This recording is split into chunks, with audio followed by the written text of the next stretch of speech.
body tension. Okay, if you don't create full body tension, there will be energy leaks in your compound movements. Okay, and that's kind of comes back to your core. If you're not bracing right, you can't get full body tension. Okay, so how to improve your main lifts and the common fault. So this is kind of the main thing I want to talk about today. Loads of different techniques, different for everybody because people are going to be doing different exercises. I know Owen's doing a sumo deadlift. Asked me a couple of questions on that at the end, but I just picked the three main ones that a lot of people are doing. So that's barbell squat. A lot of these barbell squats, it's going to be the same coaching cues for a goblet squat. Won't be the same for a front squat, but it'll be similar enough. Okay. Then we'll go on to bench, and then we'll go on to a deadlifts. All right. So your barbell squat. Okay. Everyone knows what that one is. Onto your back, sitting your bum back, and go straight down. Okay, so it's a triple extension movement, and what that means is break out your hips, you break out your knees, you break out your ankles. So 3 places that you're extending from. So little tips now for it. So keeping the center of mass over your base of support. So where is your base of support? It is basically your mid-foot. Okay, so just want to make sure you can see me fully. So if I have this bar onto my back, you see me there. If you could draw a straight line now from that bar all the way down, that would be directly where my midsole is. Okay, so it should go straight down in a line. If I don't have that position or the bar slightly forward, I'm squatting down like this and the bar's at my toes, that means my hips are going to rise. And then it's not going to be in that center of the base of my support. And then vice versa, if it's really far back, I'm going to end up falling backwards, okay? So keeping the bar directly over your base of support is so important, all right?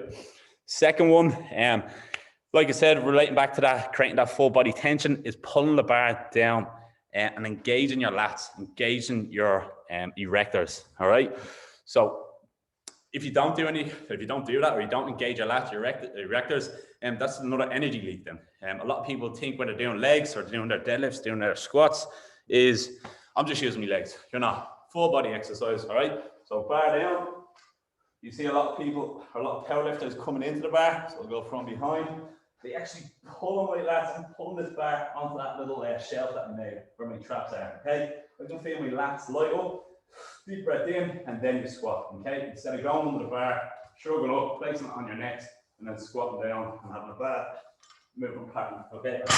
Squat pattern, okay? So pulling the bar as hard as you can, engaging them lats, okay? Like I said before, lats connected to your lower lumbar, so important that they're engaged.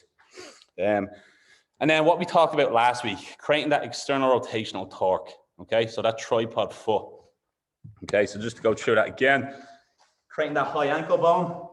Think about doing your splits, so sliding your feet away or trying to tear the world apart is probably the better way of saying it, to create that tension in your glutes, okay? So we talked about lats engaged, erectors engaged, talked about our bracing, and then we're going to talk about that external rotational torque. So glutes, quads are engaged now, all right? So that's creating that full body tension. There's a complete difference if you just have your back or have the bar on your back, don't brace, you just squat down, okay? You can still do the movement, but it's not going to be optimal, all right?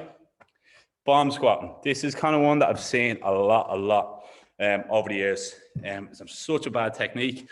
Well, it's not really a bad technique. It's just, it can turn into a bad habit, okay? So bomb squatting basically is flying down in a squat, okay?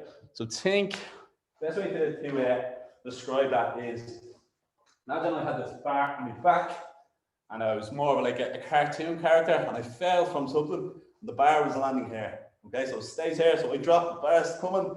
If I go really fast down, I'm basically catching that bar in that bottom position. It's actually making me lift even more, okay? So if you go really fast down, I'm lifting much more weight, or much more load, than controlling it down and driving straight up, okay?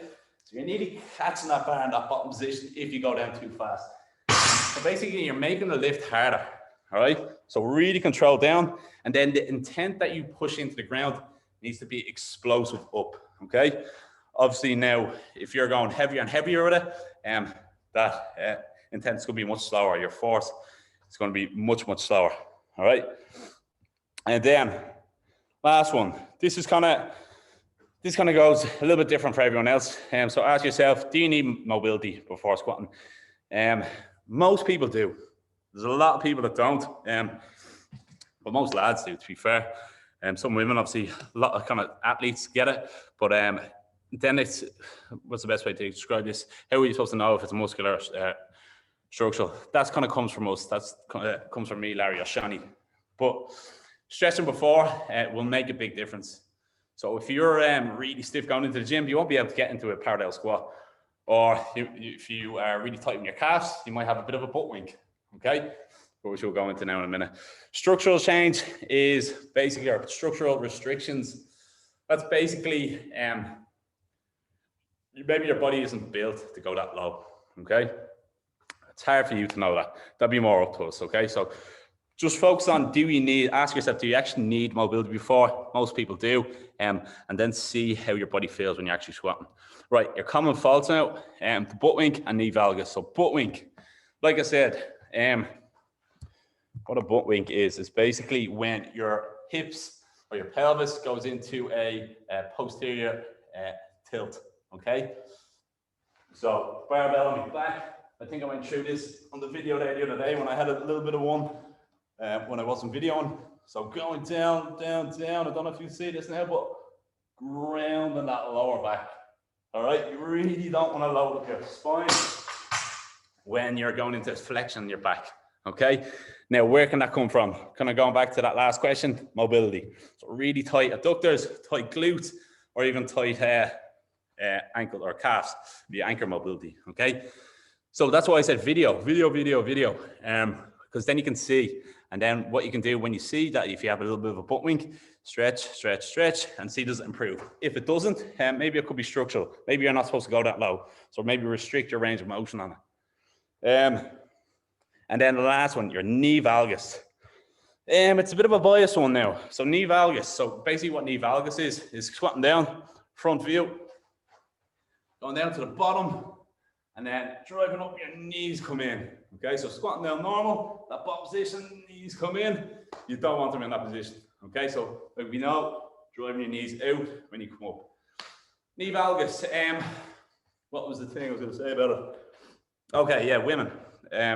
Because they are built slightly different, how their hips are built slightly different, they're prone to do it a little bit more. Okay, so it's something, any women that are on this, just to think in the back of your head when you're going down, to drive your knees out. And then the other thing was, normally what it comes from is your inactive glutes. Now, I don't really like that word, inactive. Your glutes are always active, okay? It's just how much you actually use them, all right?